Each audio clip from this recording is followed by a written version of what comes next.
सो आज का topic Thevenin and Norton equivalent circuits ਨੂੰ ਡੀਲ ਕਰਨਾ ਹੈ ਬੇਟਾ। ਸੋ ਥੈਵਨਿਨ and Norton equivalent circuits the benefit ਕਿੱਥੇ ਹੋਏਗਾ, ਜਦੋਂ ਆਪਾਂ ਕਿਸੇ ਵੀ ਬਲਕੀ ਸਰਕਟ ਨੂੰ ਸੋਲਵ ਕਰਨ ਦੀ ਗੱਲ ਕਰਾਂਗੇ ਤਾਂ ਉਸ ਵੇਲੇ ਇਹਨਾਂ ਦੀ ਐਪਲੀਕੇਸ਼ਨ ਆਏਗੀ। ਸੋ ਅਗਰ ਕੋਈ ਵੀ ਨੈਟਵਰਕ ਜਿਸ ਦੇ ਵਿੱਚ ਵੋਲਟੇਜ ਸੋਰਸ ਐਂਡ ਰੈਜ਼ਿਸਟੈਂਸਿਸ ਦਿੱਤੀਆਂ ਹੋਈਆਂ, ਆਈ ਰਿਪੀਟ, ਜਿਸ ਵੀ ਨੈਟਵਰਕ ਦੇ ਵਿੱਚ ਚਾਹੇ ਉਹਦੇ ਵਿੱਚ 5 ਵੋਲਟੇਜ ਸੋਰਸ ਹੋਣ, 10 ਰੈਜ਼ਿਸਟੈਂਸਿਸ ਦਿੱਤੀਆਂ ਹੋਣ, ਕਾਫੀ ਸਾਰਾ ਬਲਕੀ ਸਰਕਟ ਹੋਵੇ, ਜਿਸ ਵੀ ਸਰਕਟ ਦੇ ਵਿੱਚ ਆਪਣੇ ਕੋਲ ਵੋਲਟੇਜ ਸੋਰਸ ਐਂਡ ਰੈਜ਼ਿਸਟੈਂਸਿਸ ਦਿੱਤੀਆਂ ਹੋਣਗੀਆਂ, ਉਹਨਾਂ ਨੂੰ ਆਪਾਂ ਕੀ ਕਰ ਸਕਦੇ ਹਾਂ, we can rewrite in the form of a single voltage source in combination with a resistor that is in series। ਸੋ ਕਿ ਆਪਾਂ ਪੂਰੇ ਦੇ ਪੂਰੇ ਨੈਟਵਰਕ ਨੂੰ ਇੱਕ single voltage source in series with resistor ਦੇ ਵਿੱਚ ਕੰਬੀਨੇਸ਼ਨ ਦੇ ਵਿੱਚ ਆਪਾਂ ਲਿਖ ਸਕਦੇ ਹਾਂ। ਤਾਂ ਰੈਜ਼ਿਸਟੈਂਸ ਕੀ ਹੋਏਗੀ ਬੇਟਾ, equivalent resistance of the total network ਹੋਏਗੀ, ਐਂਡ ਜਿਹੜਾ ਤੁਹਾਡਾ ਵੋਲਟੇਜ ਹੋਏਗੀ that will be the voltage equivalent of all the voltage sources। So equivalent voltage and equivalent resistance ਦੇ ਕੰਬੀਨੇਸ਼ਨ ਦੇ ਵਿੱਚ ਆਪਾਂ ਨੈਟਵਰਕ ਨੂੰ ਲਿਖ ਸਕਦੇ ਹਾਂ। ਸੋ ਅਗਰ ਆਪਾਂ ਵੋਲਟੇਜ ਸੋਰਸ ਇਨ ਸੀਰੀਜ਼ ਦੇ ਕੰਬੀਨੇਸ਼ਨ ਦੇ ਵਿੱਚ ਲਿਖਦੇ ਹਾਂ ਤਾਂ ਆਪਣੇ ਕੋਲ ਜਿਹੜੀ ਰਿਜ਼ਲਟ ਆਏਗਾ that will be Thevenin circuit आएगा, थेवेनिन इक्विवेलेंट सर्किट आ जाएगा। अगर आप इसी कॉम्बिनेशन नु current source in parallel with a resistor लिखते हैं, जेड़ा कि शॉर्ट सर्किट करंट होएगा इन parallel with a equivalent register, ਤਾਂ ਉਸ ਕੇਸ ਨੂੰ ਆਪਾਂ ਕੀ ਲਿਖਾਂਗੇ ਬੇਟਾ, ਨਾਰਟਨ ਇਕੁਇਵਲੈਂਟ ਸਰਕਿਟ। ਸੋ ਅਗਰ ਸੀਰੀਜ਼ ਕੰਬੀਨੇਸ਼ਨ ਹੈ ਤਾਂ ਥੈਵਨਿਨ, ਅਗਰ ਪੈਰਲਲ ਕੰਬੀਨੇਸ਼ਨ ਹੈ ਬੇਟਾ ਤਾਂ ਆਪਾਂ ਨੂੰ ਕੀ ਲਿਖਾਂਗੇ, ਨਾਰਟਨ ਇਕੁਇਵਲੈਂਟ ਸਰਕਿਟ ਲਿਖਿਆ ਜਾਏਗਾ। ਸੋ ਇਹਨਾਂ ਦੀ ਐਪਲੀਕੇਸ਼ਨਸ ਆਉਂਦੀਆਂ ਰਹਿਣਗੀਆਂ। ਸੋ ਆਪਣੇ ਕੋਲ ਲਿਖਿਆ ਵੇਖੋ ਬੇਟਾ, voltage source in series with register लिखा हुआ है and current source in parallel with register बनाया हुआ है। सो ਇਹਦੇ ਵਿੱਚ ਕਾਫੀ ਸਾਰੀਆਂ ਕੰਪਲੈਕਸ ਐਗਜ਼ਾਮਪਲਾਂ ਵੀ ਦਿੱਤੀਆਂ ਹੋਈਆਂ, ਬਿਕੋਜ਼ ਐਮਐਸਸੀ ਟਾਈਪ ਦੇ ਨੋਟਸ ਬਣਾਏ ਹੋਏ ਆ, ਇਸ ਕਰਕੇ ਕਿਤੇ ਥੋੜੀ ਕੰਪਲੈਕਸਿਟੀ ਜ਼ਰੂਰ ਹੋਏਗੀ, ਲੇਕਿਨ ਤੁਹਾਡੀ ਬੁੱਕ ਦੇ ਵਿੱਚ ਸਹੀ ਦਿੱਤਾ ਹੀ ਨਹੀਂ ਹੋਇਆ, ਇਸ ਕਰਕੇ ਮੈਨੂੰ ਇਹ ਅਡਾਪਟ ਕਰਨਾ ਪੈ ਰਿਹਾ।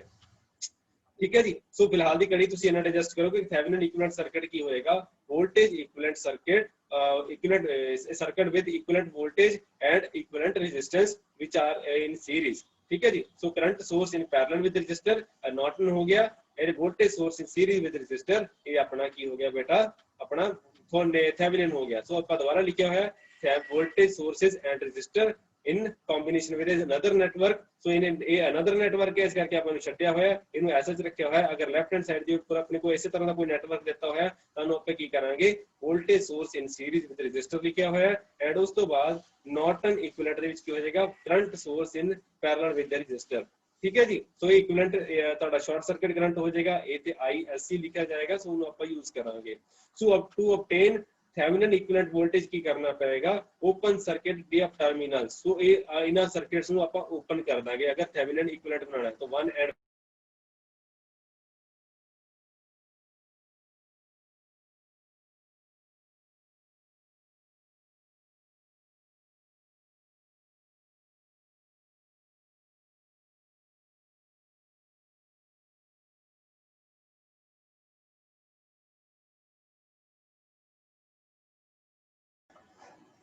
सो let me check. I hope ਤੁਹਾਨੂੰ ਆਵਾਜ਼ ਵਗੈਰਾ ਕਲੀਅਰ ਆਏਗੀ। ਹਾਂਜੀ। ਸੋ ਆਪਾਂ ਸਟਾਰਟ ਕਰਦੇ ਹਾਂ ਬੇਟਾ। ਆਪਾਂ ਕੱਲ ਕਰ ਰਹੇ ਸੀਗੇ Thevenin equivalent and Norton equivalent circuit ਸੀ। ਸੋ ਰੈਜ਼ਿਸਟੈਂਸਿਸ ਐਂਡ ਸੋਰਸਿਸ ਜਿਹੜੇ ਆ, ਜਦੋਂ ਆਪਾਂ ਇਹਨਾਂ ਨੂੰ ਵੋਲਟੇਜ ਇਕੁਇਵਲੈਂਟ ਦੇ ਵਿੱਚ ਕਨਵਰਟ ਕਰਾਂਗੇ ਐਂਡ ਇਕੁਇਵਲੈਂਟ ਰੈਜ਼ਿਸਟੈਂਸ ਦੇ ਵਿੱਚ ਕਨਵਰਟ ਕਰਾਂਗੇ ਤਾਂ 1 ਐਂਡ 1 ਪ੍ਰਾਈਮ ਨੂੰ ਆਪਾਂ ਉਸ ਤੋਂ ਰਾਈਟ ਵਾਲਾ ਪਾਰਟ ਸਾਰੇ ਦਾ ਸਾਰਾ ਐਸ ਸੱਚ ਓਮਿਟ ਕਰ ਦਾਂਗੇ, and it will be resulted into open circuit terminals. ਮਤਲਬ ਕਿ ਇਸ ਪੁਆਇੰਟ ਨੂੰ ਐਸ ਸੱਚ ਲੀਵ ਕਰ ਦਾਂਗੇ, ਮਤਲਬ ਇੱਥੇ ਕੋਈ ਵੀ ਕਨੈਕਸ਼ਨ ਨਹੀਂ ਹੋਏਗਾ। ਸੋ ਰਾਈਟ ਹੈਂਡ ਸਾਈਡ ਨੂੰ ਆਪਾਂ ਓਪਨ ਸਰਕਿਟ ਕਰ ਦਿੱਤਾ ਜਾਏਗਾ। So just like this. So resistances and sources ਦੇ ਉੱਪਰ 1 ਐਂਡ 1 ਪ੍ਰਾਈਮ ਜਿੱਥੇ ਇੱਥੇ ਲਿਖਿਆ ਹੋਇਆ ਹੈ, ਉਹਦੇ ਵਿੱਚ ਆਪਾਂ ਰਾਈਟ ਹੈਂਡ ਪਾਰਟ ਨੂੰ ਛੱਡ ਦਾਂਗੇ। ਇਸੇ ਕਰਕੇ ਇਸ ਪੁਆਇੰਟ ਨੂੰ ਕੀ ਕਿਹਾ ਜਾਏਗਾ ਬੇਟਾ, ਓਪਨ ਸਰਕਿਟ ਪੁਆਇੰਟ। ਸੋ ਇਹ ਉੱਪਰ ਵਾਲਾ ਪਾਰਟ ਪਲੱਸ ਹੋ ਗਿਆ, ਨੀਚੇ ਵਾਲਾ ਪਾਰਟ ਮਾਈਨਸ ਹੋ ਗਿਆ, ਇਹਨੂੰ B of OC ਲਿਖਿਆ ਹੋਇਆ, ਓਪਨ ਸਰਕਿਟ ਵੋਲਟੇਜ। ਸੋ ਆਪਾਂ OC ਫਾਈਂਡ ਆਊਟ ਕਰਨ ਦੇ ਲਈ ਕੀ ਕਰਾਂਗੇ ਬੇਟਾ, OC ਨੂੰ ਆਪਾਂ ਇਕੁਇਵਲੈਂਟ ਵੋਲਟੇਜ ਵੀ ਬੋਲਿਆ ਜਾਏਗਾ, ਐਂਡ ਇਸ ਕੇਸ ਦੇ ਵਿੱਚ R ਇਕੁਇਵਲੈਂਟ ਕੀ ਹੋ ਜਾਏਗਾ, B divided by I, because B is equal to IR ਹੁੰਦਾ ਹੈ ਬੇਟਾ। ਸੋ ਇਹਦੇ ਕਰਕੇ ਆਪਾਂ ਇਹਨੂੰ ਯੂਜ਼ ਕਰ ਸਕਦੇ ਹਾਂ। ਸੋ ਇਹਦੀ ਗੱਲ ਨਹੀਂ ਹੈ ਬੇਟਾ, ਫਿਲਹਾਲ ਦੀ ਘੜੀ ਆਪਾਂ ਇਹ ਗੱਲ ਕਰਾਂਗੇ। So to obtain Thevenin equivalent voltage, open circuit the terminals 1 and 1 prime, and calculate the voltage across 1 and 1 prime. So 1 and 1 prime ਦੇ ਕੋਰਸਪੋਂਡਿੰਗ ਤੁਹਾਡੇ ਕੋਲ ਜਿਹੜੀ ਵੋਲਟੇਜ ਆਏਗੀ that will be B equivalent and R equivalent। ਤੁਸੀਂ ਸਾਰੇ voltage source ਨੂੰ short ਕਰ ਦੋਗੇ। ਜਦੋਂ ਵੀ ਰਿਜ਼ਲਟ ਬਣਾਉਣਾ ਹੋਏਗਾ ਉਹ ਮੈਂ ਤੁਹਾਨੂੰ ਆਉਣ ਵਾਲੇ ਟਾਈਮ 'ਚ ਦੱਸਾਂਗਾ ਅਗਲੀ ਸਲਾਈਡ ਦੇ ਵਿੱਚ।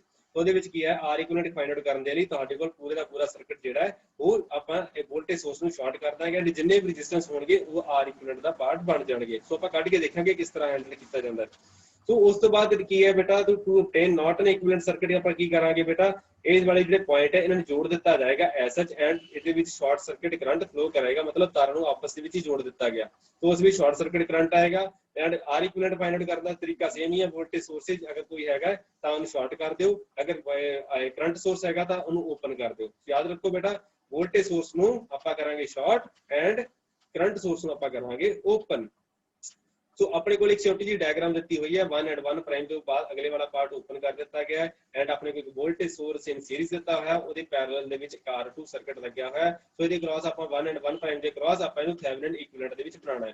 ਸੋ ਇਹਦੇ ਵਿੱਚ ਕੀ ਹੋ ਗਿਆ ਬੇਟਾ, ਜਦੋਂ ਆਪਾਂ ਇਹਨੂੰ ਸੋਲਵ ਕਰਾਂਗੇ ਤੇ ਕੀ ਕਰਾਂਗੇ, ਵੋਲਟੇਜ ਸੋਰਸ ਜਿਹੜਾ ਉਹਨੂੰ ਆਪਾਂ ਕੀ ਕਰਾਂਗੇ, ਸ਼ਾਰਟ ਕਰ ਦਾਂਗੇ। ਸੋ ਇਹਨੂੰ ਐਸ ਸੱਚ ਤਾਰ ਨੂੰ ਕਨੈਕਟ ਕਰ ਦਾਂਗੇ। ਇਹ ਸੋਚਿਆ ਜਾਏਗਾ ਕਿ ਜਿਸ ਤਰ੍ਹਾਂ ਇੱਥੇ ਵੋਲਟੇਜ ਸੋਰਸ ਹੈਗਾ ਹੀ ਨਹੀਂ ਸੀ, ਠੀਕ ਹੈ ਜੀ। ਸੋ R1 ਐਂਡ R2 ਕੀ ਆ ਗਏ ਬੇਟਾ, ਪੈਰਲਲ ਦੇ ਵਿੱਚ ਆ ਗਏ। ਪੈਰਲਲ ਕਦੋਂ ਆਉਂਦੇ ਬੇਟਾ, ਜਦੋਂ ਇਹਨਾਂ ਦੋਨਾਂ ਦੇ ਐਂਡ ਪੁਆਇੰਟ ਸੇਮ ਹੋ ਜਾਂਦੇ ਆ। ਯਾਦ ਰੱਖਿਓ ਬੇਟਾ, ਐਂਡ ਪੁਆਇੰਟ ਬੋਥ ਸੇਮ ਹੋਣਗੇ ਤਾਂ ਕੀ ਹੋਏਗਾ, ਪੈਰਲਲ। 1 ਪੁਆਇੰਟ ਸੇਮ ਹੋਏਗਾ ਤਾਂ ਸੀਰੀਜ਼ ਦੇ ਵਿੱਚ ਹੋਣਗੇ। So these are in parallel. So R equivalent ਕੀ ਹੋ ਜਾਏਗਾ ਬੇਟਾ, ਸੋ R ਇਕੁਇਵਲੈਂਟ ਹੋ ਜਾਏਗਾ R1 into R2 divided by R1 plus R2, ਜਿਹੜਾ ਕਿ ਤੁਸੀਂ ਪਲੱਸ 2 ਦੇ ਵਿੱਚ ਵੀ ਪ੍ਰੋਪਰਲੀ ਪੜਿਆ ਹੋਏਗਾ। ਸੋ 1 by R ਇਕੁਇਵਲੈਂਟ ਕੀ ਹੋ ਜਾਏਗਾ, it will be equal to 1 by R1 plus 1 by R2। ਉੱਥੋਂ ਹੀ ਇਹ ਚੀਜ਼ ਡਰਾਈਵ ਕੀਤੀ ਹੋਏਗੀ ਪੈਰਲਲ ਕੰਬੀਨੇਸ਼ਨ ਦੀ ਇਕੁਇਵਲੈਂਟ ਰੈਜ਼ਿਸਟੈਂਸ ਕਿੰਨੀ ਹੋ ਜਾਂਦੀ ਹੈ।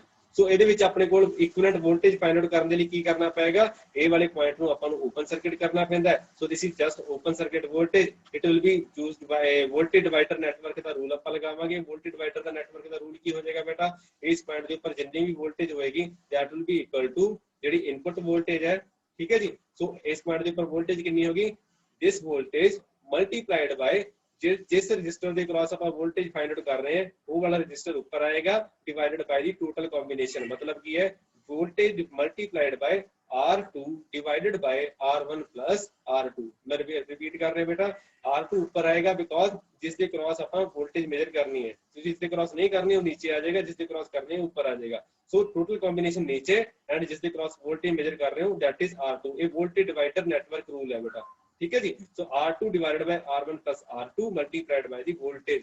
तो ਤੁਹਾਡੇ ਕੋਲ वोल्टेज ओपन सर्किट ਜਿਹੜੀ वोल्टेज ਆ ਜਾਏਗੀ और इक्विवेलेंट वोल्टेज आ जाएगी, ਇਹ ਤੁਹਾਡੇ ਕੋਲ ਰਿਜ਼ਲਟੈਂਟ ਫੈਕਟਰ ਆ ਜਾਏਗਾ।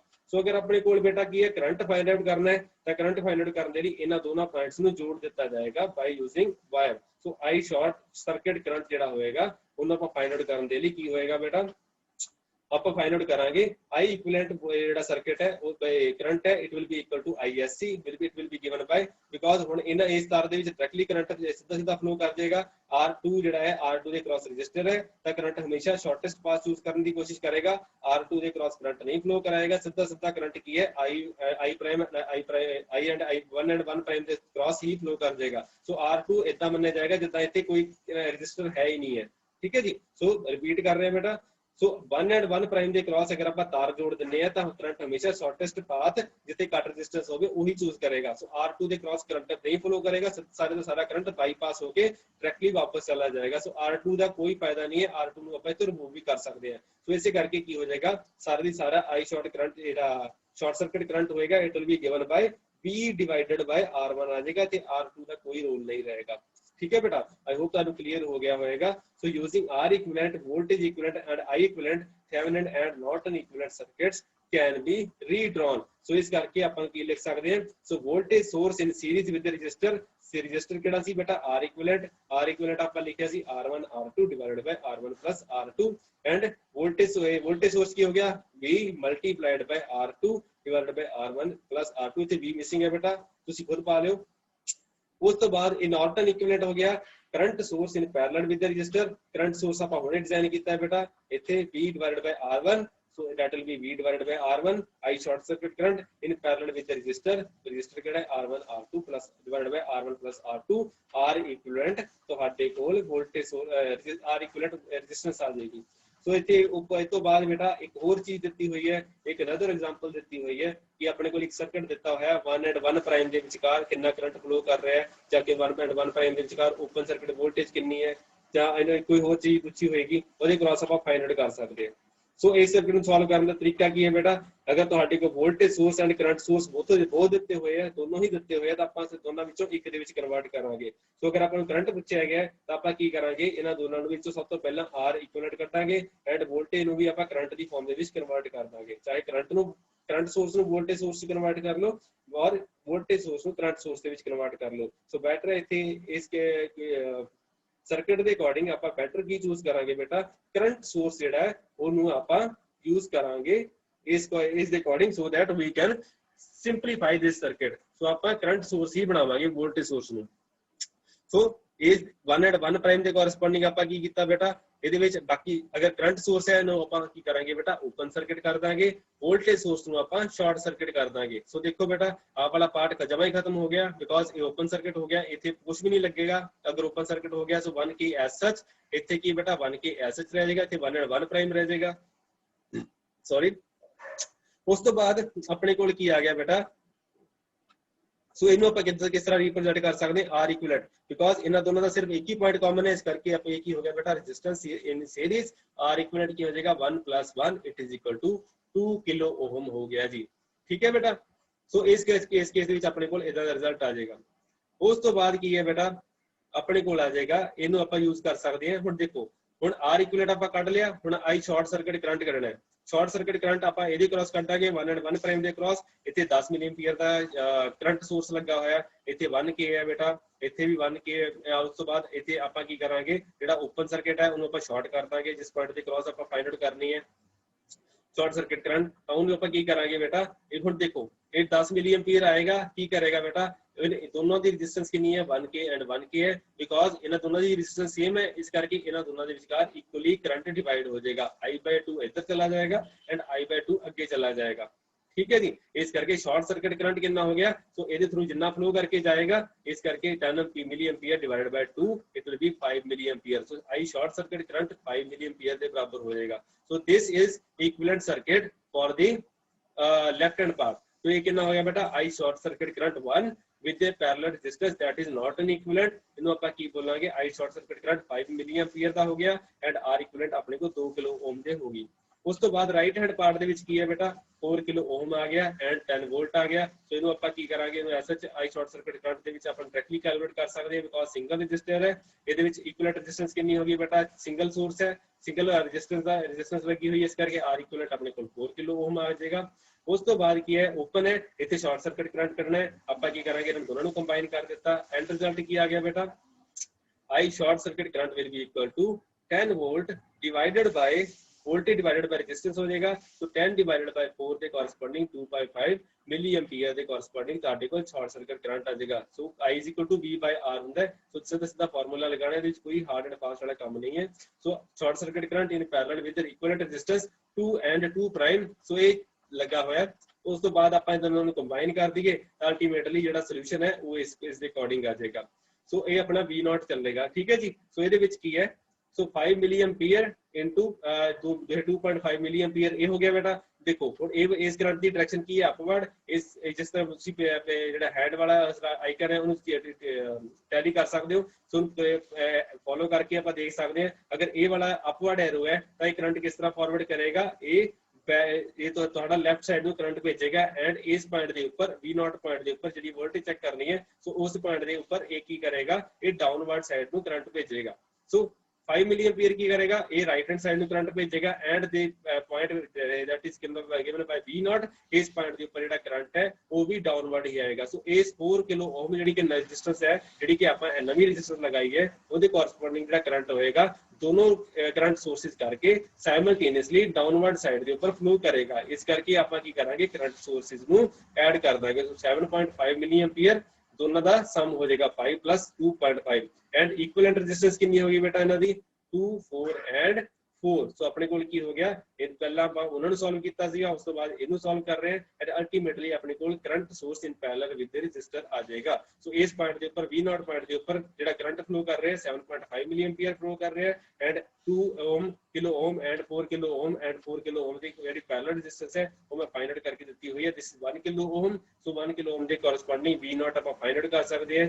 V0 ਕਿੰਨੀ ਹੋ ਜਾਏਗੀ ਬੇਟਾ, V = IR ਹੁੰਦਾ ਹੈ। So 7.5 milli ampere multiplied by 1 kilo ohm. So end result अपने को आ जाएगा 7.5 5 ਵੋਲਟ ਦੇ ਕੋਰਸਪੋਂਡਿੰਗ ਆਪਣੇ ਕੋਲ ਰਿਜ਼ਲਟ ਆ ਜਾਏਗਾ। ਸੋ ਇਸ ਤਰ੍ਹਾਂ ਦੀਆਂ ਕੁਝ ਐਗਜ਼ਾਮਪਲਸ ਹੈ ਬੇਟਾ ਬੁੱਕ ਦੇ ਵਿੱਚ ਵੀ ਦਿੱਤੀ ਹੋਈਆਂ, ਤੁਸੀਂ ਟਰਾਈ ਕਰਕੇ ਦੇਖ ਲਿਓ। ਅਗਰ ਤੁਹਾਨੂੰ ਕੋਈ ਪ੍ਰੋਬਲਮ ਆਉਂਦੀ ਹੈ ਤਾਂ ਆਪਾਂ ਕਾਫੀ ਸਾਰੀ ਐਗਜ਼ਾਮਪਲਸ ਹੋਰ ਵੀ ਡਿਸਕਸ ਕਰ ਸਕਦੇ ਹਾਂ। ਇਹਦੇ ਵਿੱਚ ਲੈਟਰ ਪ੍ਰੋਬਲਮ ਦਿੱਤੀ ਹੋਈ ਹੈ, ਤੁਹਾਡੇ ਸਿਲੇਬਸ ਦਾ ਪਾਰਟ ਨਹੀਂ ਹੈ, ਤੁਸੀਂ ਇਹਨੂੰ ਸਟੱਡੀ ਕਰਕੇ ਦੇਖ ਸਕਦੇ ਹੋ।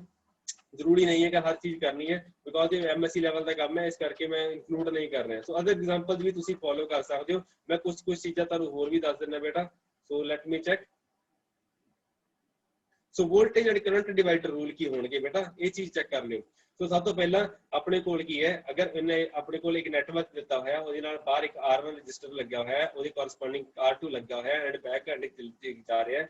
ਅਗਰ R2 ਪੁਆਇੰਟ ਦੇ ਕੋਰਸਪੋਂਡਿੰਗ R2 ਰਜਿਸਟਰ ਦੇ ਕ੍ਰਾਸ ਆਪਾਂ ਵੋਲਟੇਜ ਫਾਈਂਡ ਆਊਟ ਕਰਨ ਦੀ ਕੋਸ਼ਿਸ਼ ਕਰਦੇ ਹਾਂ, ਤਾਂ ਆਪਾਂ ਕੀ ਕਰਾਂਗੇ, ਇਸ ਦੇ ਕ੍ਰਾਸ I1 ਕਰੰਟ ਆ ਰਿਹਾ ਹੈ, ਤਾਂ I1 ਕਰੰਟ ਕਿਹਦੇ ਥਰੂ ਫਲੋ ਕਰੇਗਾ, R1 ਦੇ ਕ੍ਰਾਸ ਵੀ ਕਰੇਗਾ, R2 ਦੇ ਕ੍ਰਾਸ ਵੀ ਕਰੇਗਾ। ਸੋ I1 ਜਿਹੜਾ ਕਰੰਟ ਹੈ ਉਹਦੇ ਕੋਰਸਪੋਂਡਿੰਗ ਕੀ ਹੋ ਜਾਏਗਾ ਬੇਟਾ, ਇਹਦੇ ਕ੍ਰਾਸ ਆਪਣੇ ਕੋਲ V = IR ਹੁੰਦਾ ਹੈ। ਸੋ because R1 and R2 series 'ਚ ਲੱਗੇ ਹੋਏ ਹੈ, ਸੋ ਜਿਹੜਾ ਕਰੰਟ ਫਲੋ ਕਰੇਗਾ, ਕਰੰਟ ਹਮੇਸ਼ਾ ਸੀਰੀਜ਼ ਦੇ ਵਿੱਚ ਸੇਮ ਹੀ ਫਲੋ ਕਰਦਾ ਹੈ। ਸੋ R1 ਐਂਡ R2 ਦੇ ਕ੍ਰਾਸ ਸੇਮ ਕਰੰਟ ਫਲੋ ਕਰੇਗਾ। ਪੈਰਲਲ ਦੇ ਵਿੱਚ ਵੋਲਟੇਜ ਸੇਮ ਹੁੰਦੀ ਹੈ ਐਂਡ ਕਰੰਟ ਜਿਹੜਾ ਸੀਰੀਜ਼ ਰਜਿਸਟਰ ਹੈ ਉਹਦੇ ਕੇਸ ਵਿੱਚ ਆਪਣੇ ਕੋਲ ਕਰੰਟ ਸੇਮ ਹੁੰਦਾ ਹੈ। ਸੋ I1 ਕੀ ਹੋ ਜਾਏਗਾ, it will be V1 divided by R1 plus R2 ਹੋ ਜਾਏਗਾ। ਠੀਕ ਹੈ ਜੀ। ਸੋ ਜਿਹੜਾ ਕਰੰਟ ਫਲੋ ਕਰੇਗਾ, it will be V1 divided by R1 plus R2 V = IR ਦਾ ਕਨਸੈਪਟ ਹੈ। ਸੋ ਇਸ ਪੁਆਇੰਟ ਦੇ ਉੱਪਰ ਵੋਲਟੇਜ ਕਿੰਨੀ ਹੋਗੀ ਬੇਟਾ, ਇਸ ਪੁਆਇੰਟ ਦੇ ਉੱਪਰ ਵੋਲਟੇਜ ਹੋਗੀ ਕਿੰਨੀ, ਇਸ ਦੇ ਕ੍ਰਾਸ ਕਿੰਨਾ ਕਰੰਟ, ਇਹਦੇ ਕ੍ਰਾਸ ਕਿੰਨੀ ਰੈਜ਼ਿਸਟੈਂਸ। ਸੋ V = IR ਦਾ ਕਨਸੈਪਟ I1 into R2 ਦਾ ਕਨਸੈਪਟ ਆਏਗਾ। ਸੋ output voltage will be equal to V1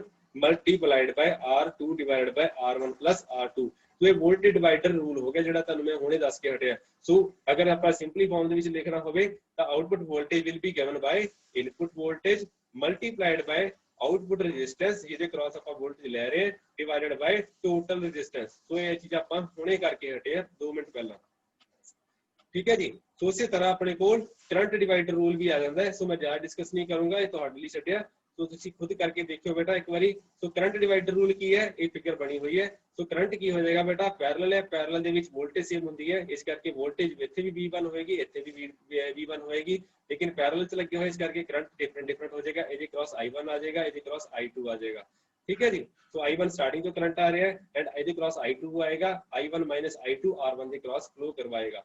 ਠੀਕ ਹੈ ਜੀ। ਸੋ ਜਿਹੜਾ ਇਸ ਕ੍ਰਾਸ ਦੇ ਰੈਜ਼ਿਸਟਰ ਦੇ ਕ੍ਰਾਸ ਕਰੰਟ ਆਏਗਾ I2 will be given by I1 into R1 divided by R1 plus R2। ਸੋ ਇਸ ਕੇਸ ਦੇ ਵਿੱਚ R1 ਰੈਜ਼ਿਸਟੈਂਸ ਜ਼ਿਆਦਾ ਮੈਟਰ ਕਰੇਗੀ। ਸੋ I1 R1 divided by R1 plus R2। So ਇਹ ਤੁਸੀਂ thumb rule as such use ਕਰ ਸਕਦੇ ਹੋ to solve a particular circuit. So ਇਸ ਕਰਕੇ ਇਹਦੇ ਵਿੱਚ ਕਾਫੀ ਜ਼ਿਆਦਾ ਇੰਪੋਰਟੈਂਸ ਆ ਜਾਂਦੀ ਹੈ। ਸੋ ਇਸ ਚੀਜ਼ ਦੇ ਵਿੱਚ ਆਪਣੇ ਕੋਲ ਐਗਜ਼ਾਮਪਲ ਵੀ ਦਿੱਤੀਆਂ ਹੋਈਆਂ। 12 ਵੋਲਟ ਦੀ ਬੈਟਰੀ, 2 ohm ਦਾ ਰੈਜ਼ਿਸਟਰ ਲੱਗਾ ਹੈ, 20 ohm ਹੈ, 20 ohm, 2 ਪੈਰਲਲ ਰੈਜ਼ਿਸਟਰ ਲੱਗੇ ਹੋਏ ਆ। ਅਗਰ ਪੈਰਲਲ ਲੱਗੇ ਹੋਏ ਆ, ਇੱਥੇ ਕਿੰਨੀ ਵੋਲਟੇਜ ਹੋਏਗੀ, ਜਿੰਨੀ ਵੋਲਟੇਜ ਇੱਥੇ ਹੋਏਗੀ ਉਨੀ ਇੱਥੇ ਹੋਏਗੀ, ਬਿਕੋਜ਼ ਪੈਰਲਲ ਚ ਰੈਜ਼ਿਸਟੈਂਸ ਲੱਗੀ ਹੈ। ਇਸ ਕਰਕੇ ਕੀ ਹੋਏਗਾ, ਇਹ ਦੋਨੋਂ ਹੀ ਰੈਜ਼ਿਸਟਰ ਦੇ ਕ੍ਰਾਸ ਵੋਲਟੇਜ ਸੇਮ ਹੋਏਗੀ। ਇਸ ਕਰਕੇ ਇਹਨਾਂ ਦੀ ਇਕੁਇਵਲੈਂਟ ਆਪਾਂ voltage find out, resistance find out ਕਰੀਏ ਤਾਂ ਇਹਨਾਂ ਦੀ 1/2 ਹੋ ਜਾਂਦੀ। ਸੋ 10 ohm ਇਹਨਾਂ ਨੂੰ ਸੋਲਵ ਕਰਕੇ ਆ ਜਾਏਗਾ। ਸੋ R equivalent for these 20 and 20 ohm resistors it will be equal to 10 ohm। 12 wallet the battery and 2 ohm ਆ ਗਿਆ। ਇਹਦੇ ਕ੍ਰਾਸ ਵੋਲਟੇਜ ਫਾਈਂਡ ਆਊਟ ਕਰਨੀ ਹੈ ਬੇਟਾ, it will be equal to 12 multiplied by 10 divided by 10 plus 2। ਸੋ ਆਪਣੇ ਕੋਲ final value ਜਿਹੜੀ ਹੈ ਵੋਲਟੇਜ ਡਿਵਾਈਡਰ ਨੈਟਵਰਕ ਦੇ ਨਾਲ ਆਟੋਮੈਟਿਕਲੀ 10 ਵੋਲਟ ਦੇ ਕੋਰਸਪੋਂਡਿੰਗ ਆ ਜਾਏਗੀ। ਸੋ ਕਰੰਟ ਸੋਰਸ ਵੀ ਦਿੱਤਾ ਹੋਇਆ ਬੇਟਾ, ਕਰੰਟ ਸੋਰਸ ਦੇ ਕੋਰਸਪੋਂਡਿੰਗ ਕੀ ਹੈ, ਇਹਦੇ ਕ੍ਰਾਸ ਕੀ ਆ ਜਾਏਗਾ, ਇਸ ਪੁਆਇੰਟ ਦੇ ਉੱਪਰ ਕਰੰਟ ਫਾਈਂਡ ਆਊਟ ਕਰਨਾ ਹੈ, it will B 10 multiplied by 4 divided by 6। ਸੋ ਇਹ ਬਿਕੋਜ਼ ਇਹ ਇੱਥੇ ਪੁਆਇੰਟ ਲੱਗਾ ਹੋਇਆ, ਇੱਕ ਇੱਥੇ ਪੁਆਇੰਟ ਹੈ, ਦੋ ਸੀਰੀਜ਼ ਚ ਲੱਗੇ ਹੋਏ, ਇਸ ਕਰਕੇ 3 ਜਮਾ 3 ਕਿੰਨਾ ਹੋ ਗਿਆ ਬੇਟਾ 6। ਸੋ ਇਸ ਕਰਕੇ ਡਾਇਰੈਕਟਲੀ ਸੋਲਵ ਕਰਨਾ ਆਸਾਨ ਹੈ। ਸੋ ਇਸ ਕਰਕੇ ਤੁਹਾਨੂੰ ਕਾਫੀ ਸਾਰੀਆਂ ਪ੍ਰੋਬਲਮ ਮੈਂ ਦਿਖਾ ਦਿੱਤੀਆਂ ਬੇਟਾ।